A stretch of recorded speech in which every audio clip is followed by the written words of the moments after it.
سمي إبراهيم شيئا سنتين سنين دبرتا سنين جالتا الحمد لله بارو جددي سمان بجل جزلام مهادتي وتوفي نكني الحمد لله بارو جددي سمان بجل جزلام مهادتي وتوفي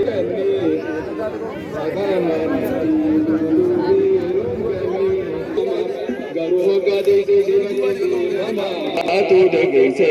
hogara madana geise ilmo deise, kabalti somana isir rawal geise,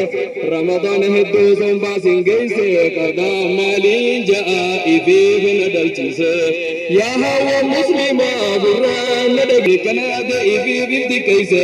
Rabbi nunagayan ilmo sidal chise, amana sabutun gamsi ahachise,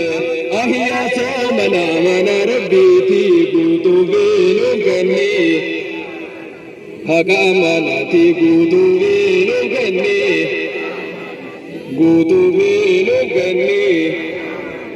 Ulama Gahabadu Chalikenta ini Bati Hedu Kabda Gadani Batini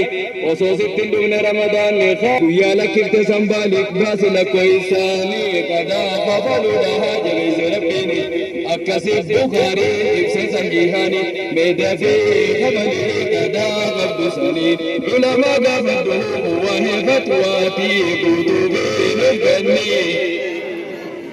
Gutubinu Gani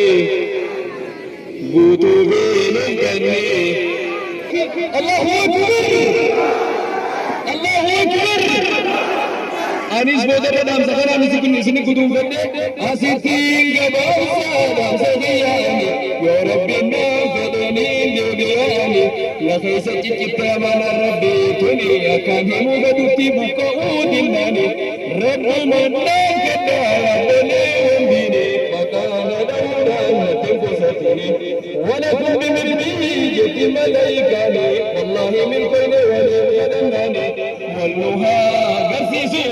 gamachuni hangawal agaru ayyuhal ikhwani assalamu alaykum wa rahmatullahi wa barakatuh jadu marrati yutubu ilal